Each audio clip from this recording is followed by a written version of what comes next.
Welcome to Nintendo Ninja News. I'm your host, Chris Tysus, and we're out on location. We're out at a park somewhere near where I live, and we're here to talk about Pokemon Go. Now, the big Pokemon Go fest happened during the night, Australian time, but sadly, that turned out to be a bit of a bomb in terms of communication errors. People couldn't even play the game at all, with huge amounts of phones in the same section at the event in Chicago Grant Park. And once again, it does call into question that the makers of Pokemon Go and their ability to actually make this an actual stable game. It's been over a year, and once again, they've had their pants pulled down over very simple things. You know, they should have kept the servers up. They should have been prepared for this, but every single time something like this happens, they're never prepared and they never get it right when it comes to these big things. This first anniversary event should have been a knockout. It should have introduced the legendary Pokemon and all its glory, and it should have been a good running event, but nothing really worked. Even when John Hank appeared on stage to the Pokemon Go fans, they booed him like hell. And that was quite strange to see, and probably sad to see. Even one of the host attendees, who was, the speaker, actually nearly had a bottle thrown at her, which I think is not on in any case, in any situation. So to make up to those people attending the event, apparently they will get an email with instructions for refund. Yeah, they actually had to pay for a ticket to get into this. $100 in Poke Coins, which is not too bad.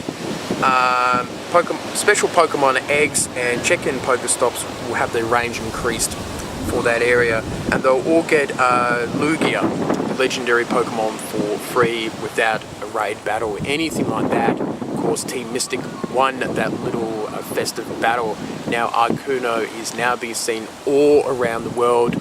I had a crack of trying to get an Articuno, but at 37,000 health points, myself and two other Pokemon Go players did not have much success. I actually thought I would be the only one trying to tackle it down.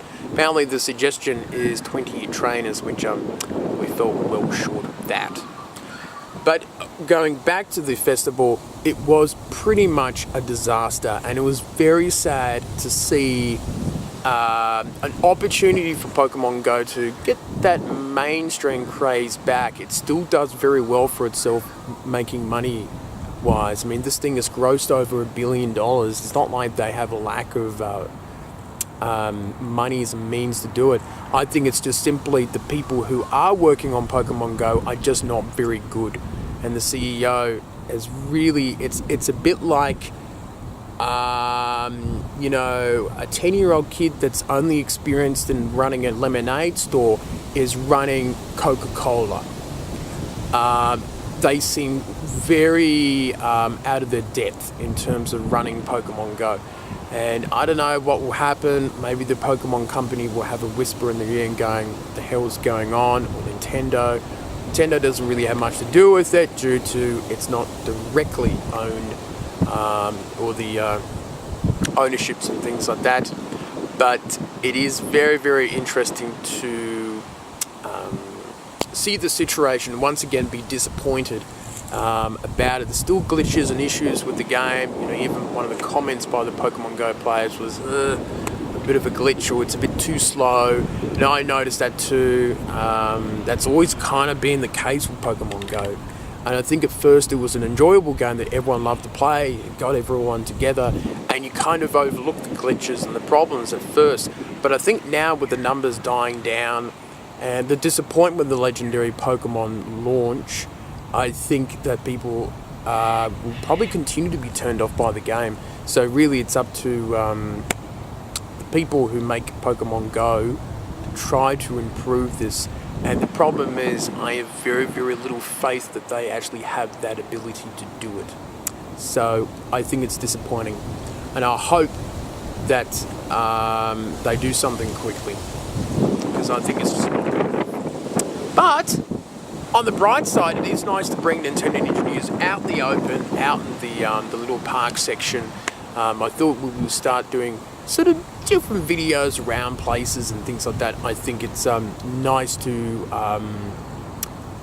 sort of bring Nintendo Ninja News out in different locations and places. And I guess it's a good start with Pokemon Go because it is a game that requires you to get outside and doing things.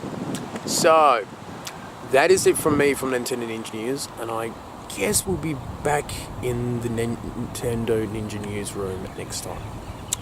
That's it from me, and I'll see you next time.